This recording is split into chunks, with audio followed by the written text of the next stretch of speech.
DH Radio. Écoute, c'est du belge. C'est une découverte. DH Radio. Philippe de Rémaker, bonjour. Belle journée à l'écoute de DH Radio. Notre découverte belge de cette semaine, c'est Easy, avec Corps éphémère. Bon, on va faire connaissance avec Sophie, c'est-à-dire Easy. D'abord, petit rappel du morceau. Tout ce que j'aime vient et s'en mêle, les corps éphémères, et j'espère de toute manière n'avoir de regrets derrière ces corps éphémères. Easy, bonjour. Bonjour. Alors, Easy, c'est donc ton nom de scène. On va utiliser ce Oui, nom-là, alors, parce que c'est celui qui est sur le, j'allais dire sur la pochette. Non, parce qu'il n'y a plus vraiment de pochette aujourd'hui, mais qui annonce le morceau, en tout Voilà. cas. Ces corps éphémères, c'est quoi, ces corps éphémères? C'est une chanson un peu triste, mélancolique, ou? Alors les corps éphémères, en fait, ce sont en quelque sorte des formats de vie, des choix, des décisions Ouais. que nous prenons en étant influencés en quelque sorte par les attentes de la société ou de l'entourage ou de la famille. Mhm. Et en fait, on s'y installe très confortablement dans ces corps éphémères jusqu'au jour où ils deviennent en effet assez fragiles et instables parce que ces décisions ont été prises sans en étant en total accord, si je peux dire, avec qui nous sommes vraiment. Ouais. Et nos propres valeurs. Et donc la chanson traite de deux choses. En fait, elle traite de l'abandon de ses corps et de l'acceptation de soi. C'est un côté psychanalytique, quelque Un petit part. peu. Ouais. Beaucoup. C'est une chanson sur les masques, quoi. Voilà, c'est ça. C'est ça. Donc en c'est fait, un les peu masques qu'on échange et on Ouais. essaie de s'adapter à notre environnement avec cela. Et au bout d'un moment, il y a plus de raison d'être à ces corps et on en devient peut-être malheureux. Alors on a le choix de deux choses. Soit on essaie de garder ces corps en vie, on s'y épuise énormément, ou soit on décide de les abandonner et d'accepter qui on est. C'est aussi très difficile, Ouais. mais c'est beaucoup plus gratifiant. Il faut trouver aussi. Voilà, il faut Voilà. trouver. Alors, c'est ton premier single de Oui, Corps voilà, éphémère. ça y est. Mais il y a plusieurs. T'as déjà écrit, composé plusieurs morceaux, donc ça veut dire qu'il y a un EP ou un album qui se prépare. Alors en fait, par le passé, je faisais partie de plusieurs formations musicales, donc Ouais. j'écrivais à l'époque sous ces autres noms-là. Ouais. Aujourd'hui, Corps éphémère, c'est vraiment le premier morceau. Il y a déjà un deuxième morceau en préparation, Ouais. mais l'EP, on est encore peut-être un petit peu tôt pour ça. D'accord, ok. Donc voilà, il faut découvrir absolument et découvrir aussi Easy, c'est-à-dire toi, parce que t'as quand même un bagage et un passé musical. T'as pas choisi la voie la plus facile pour entrer dans la musique puisque t'as choisi le violon. Et on en parlait juste avant. C'est toujours difficile et pour celui qui apprend et pour les parents de celui ou celle qui apprend, parce que le violon, faut déjà avoir bien appris avant de pouvoir en sortir quelque chose de bien. Hein. Voilà, c'est ça, c'est un magnifique instrument. On dit d'ailleurs que le violon est celui qui se rapproche le plus de la, entre guillemets, voix humaine, mais je dirais aussi de Avec l'émotion. le saxophone. Avec le saxophone. Ouais. Bon, j'essaie de transformer la réalité à mon avantage.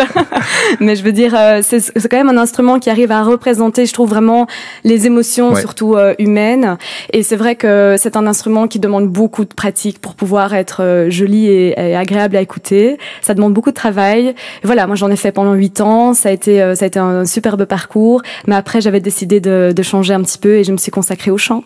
Voilà. Ouais, c'était aussi tu restes dans le même registre, on va dire, hein, violon et la voix humaine, donc qui se complètent admirablement. T'es passé dans une autre forme d'émotion. C'est celle que tu fais passer non seulement à travers la voix, mais à travers les mots aussi. Voilà, exactement. C'est vrai que la plume, en tout cas de Corps éphémère, a vraiment été très libératrice, je trouve. Ouais. J'ai voulu faire beaucoup de métaphores parce que c'est comme ça que j'écris. En fait, j'imagine des univers ou des images dans ma tête et je les traduis avec des mots. Et en général, les paroles viennent en dernier dans la création ici de la chanson. Ouais. Ça vient à la fin. Donc c'est les atmosphères qui viennent Ouais. d'abord. D'accord. C'est ton côté de musicienne aussi, voilà, avant tout. Justement, tu dis créer des images avec les mots. Hein, tu les as mis en images aussi, puisque à peine sortie, la chanson est accompagnée d'un clip. C'était indispensable. Oui, parce qu'en fait, je voulais vraiment illustrer ce que représentait la chanson dans un clip qui traite à peu près des mêmes sujets, mais pas tout à fait. Là, on a décidé avec Marine Van Kampenot, la réalisatrice qui vraiment était super sur le projet, on a vraiment décidé de parler de la routine qu'on brise en acceptant en fait qui nous sommes vraiment, parce que cette routine représente ces fameuses décisions de vie que nous avons prises en voulant plaire en fait à l'entourage. Ouais. Et j'ai trouvé ça super de créer ce clip parce que toutes les images ont une signification. Chaque image a vraiment sa raison d'être dans le clip et a un message derrière. Ouais. Il y a quand même une démarche un peu intellectuelle hein, dans ce que tu fais au-delà de la musique.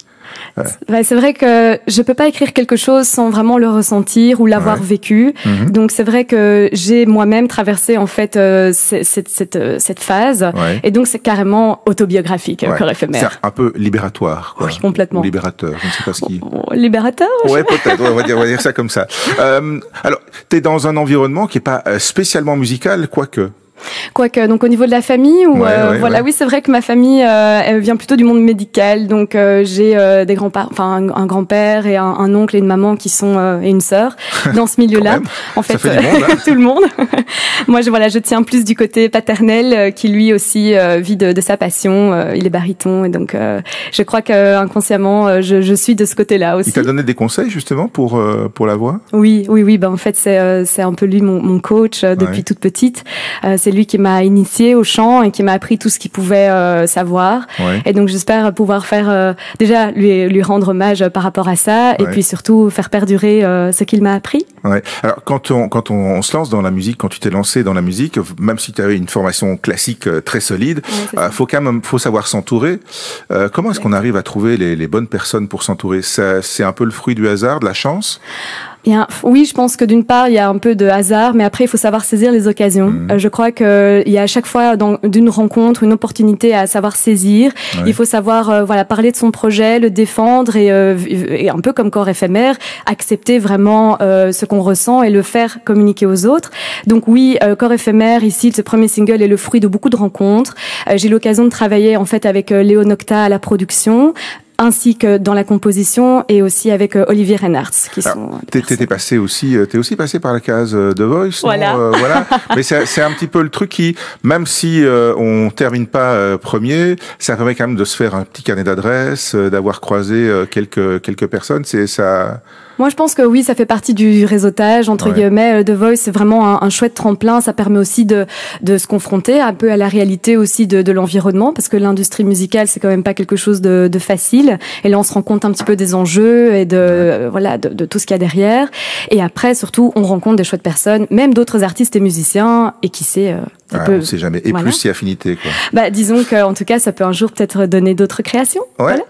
Quand t'as fait cette expérience-là, est-ce que justement, oui, ça t'a confronté aux réalités parfois dures, parfois peut-être mesquines aussi du métier, ou est-ce que les candidats sont quand même relativement préservés des aspérités? Je dirais quand même, on est confronté un petit peu à la réalité des choses. Ça reste une émission de télévision, donc il faut vraiment garder ça en tête. Aussi, hein. Ça reste un concours, donc voilà, il faut venir avec qui nous sommes, et vraiment être du coup un peu invincible à tout ce qui pourrait arriver autour, parce qu'il faut juste être en accord avec soi-même. Et parfois je déconseillerais de faire ça quand on est trop jeune, parce que ça peut blesser. Moi je trouve quand même que après l'émission de Voice, oui, ça m'a quand même fait remettre en question, et en fait au final non, on ressort un peu plus fort, mais il faut avoir les armes pour pouvoir le faire, je pense.